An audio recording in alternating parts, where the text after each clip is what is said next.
Kerli Théus, unique fille de Jean-Claude Théus et de Margaret Deshommes, née le 7 janvier 1999 à Canapé-Vert, est issue d'une famille de 3 enfants, dont 2 garçons. Formée au centre de formation Cannou, Kerli, qui a gravi tous les échelons au niveau de nos différentes équipes nationales, des juvéniles à seniors, fait figure d'une portière ayant marqué l'histoire du football féminin haïtien sur le plan mondial. Comme ce fut le cas en 2018 avec les moins de 20 ans, c'est elle qui a été le dernier rempart des grenadières qualifiées pour la Coupe du monde féminine de la FIFA, Australie et Nouvelle-Zélande 2023. Revenons sur l'histoire et le parcours footballistique d'une joueuse atypique ayant, malgré son âge, 24 ans, l'allure d'un globe-trotté. Par Légou Peterson Alexandre. 14 juin 2023, lecture, 4 minutes. Unique fille de Jean-Claude Théus et de Margaret Deshommes, née le 7 janvier 1999 à Canapé-Vert, est issue d'une famille de 3 enfants dont 2 garçons. Formée au centre de formation Cannou, Kerli qui a gravi tous les échelons au niveau de nos différentes équipes nationales, juvéniles à seniors, fait figure d'une portière ayant marqué l'histoire du football féminin haïtien su. Le stade de Brisbane en Australie a été le témoin, ce 22 juillet, d'une performance remarquable de la gardienne haïtienne Kerli Théus lors de sa première apparition à la Coupe du monde féminine 2023. Malgré la défaite de son équipe face à l'Angleterre, cette gardienne talentueuse a fait étalage de ses compétences exceptionnelles. Active et engagée sur toutes les actions adverses, Kerli a livré un match exceptionnel qui a laissé les fans haïtiens enthousiasmés, malgré le résultat final. Son jeu sur le terrain a été unanimement salué, lui valant des qualificatifs tels que formidable, exceptionnel, voire même la meilleure joueuse de l'équipe notée 9.2 sur 10, voire de la rencontre tout entière, et cela, sans même avoir marqué de but. Elle est peut-être née dans une famille où le football est un sport favori puisqu'elle a une grande sœur qui pratique également cette discipline et qui a fait les beaux jours de l'ancienne sélection nationale, U17, Nandi Deshommes. Joueuse de chant au début, elle est devenue par la suite gardienne de but surtout après le choix de son coach à l'époque. Elle nous raconte ce changement, être joueuse de chant pour en devenir gardienne par la suite n'est pas une chose facile. Les types d'entraînement ne sont plus les mêmes, ça vous demande beaucoup plus d'exigence pour maintenir le niveau qu'il fallait. Au début, c'était très marrant pour moi mais par la suite, j'ai reconnu l'utilité de l'effort et des sacrifices et j'arrive finalement à tenir ma place à ce poste. Elle a intégré quelque temps après, l'équipe de l'Aigle Brillant qui est pour l'instant sa seule et unique équipe. Non seulement de la BAC qui joue le championnat national féminin, elle a intégré le centre FIFA Goal après un stage de détection où elle a été brillée par son talent.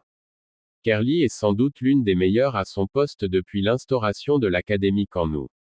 Elle a marqué le championnat national de son empreinte avec le brassard de capitana dans les cages de l'Aigle Brillant. La dernière qualification de la dite équipe pour la finale en 2016 porte sa signature avec surtout 4 tirs au but arrêtés face à respectivement la SFCAR et l'Anacaona de Léogane. La gardienne avec le palmarès le plus riche à l'heure actuelle, la toute meilleure de nos sélections nationales.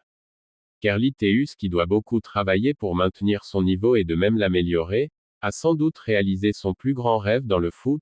Depuis mon arrivée au centre de formation de la FHF, le rêve de toutes mes coéquipières était de se qualifier pour une phase finale de Coupe du Monde.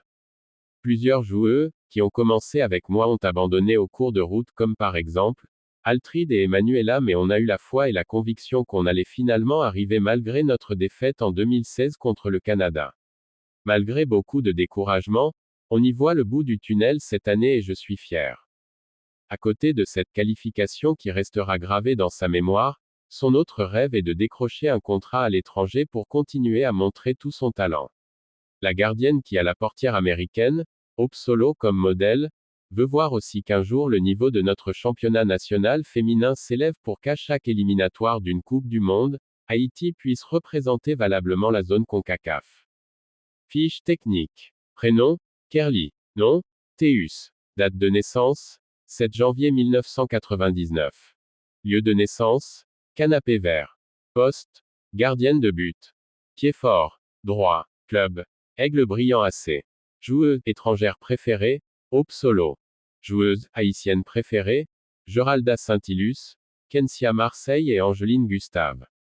Palmarès. Avec la sélection nationale. Vice-championne de la CONCACAF U15 en 2014, championne de la Coupe caribéenne U20 en 2015, vice-championne de la Coupe caribéenne U17 en 2015, quatrième du championnat U17 de la CONCACAF en 2016, vice-championne de la Coupe caribéenne U20 en 2017, troisième du championnat U20 de la CONCACAF en 2018. Avec l'Aigle Brillant AC. Vice-championne du championnat national en 2016.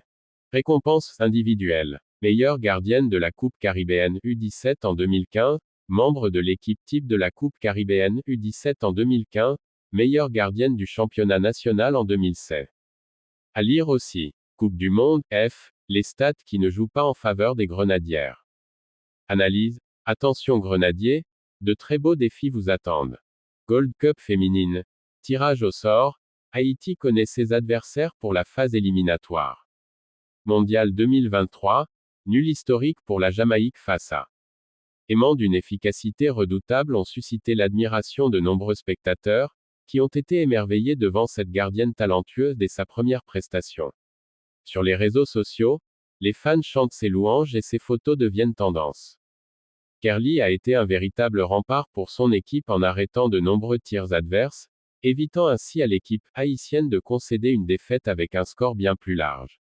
Sa détermination et son engagement ont été visibles tout au long du match, et elle a tout donné pour contrer les attaques des championnes d'Europe. Cependant, il est important de rester prudent quant aux attentes pour la suite de la compétition. Garder une certaine retenue permettra de s'assurer que Kerli Théus conserve cette forme éblouissante et qu'elle continue d'impressionner les spectateurs tout au long de cette Coupe du Monde féminine. L'ancienne gardienne de la sélection haïtienne féminine Kerli Théus est de retour sur les terrains.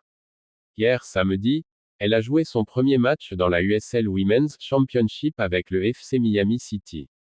Quelle bonne nouvelle! La meilleure gardienne haïtienne de ces 5 dernières années a repris les services après un long moment de pause lié à des diverses difficultés. Hier samedi avec le FC Miami City, elle a rejoué officiellement contre Miami Athletic Club, victoire, 5-2, dans la USL Women's Championship. Aux USA, la gardienne de 23 ans veut relancer sa carrière de footballeuse et elle est sur la bonne voie. Toutefois, rien n'indique qu'elle sera éligible pour jouer avec les Grenadières aux éliminatoires de la Coupe du Monde 2023 parce qu'il y a la forme physique mais également des dossiers administratifs à régler pour un éventuel comeback.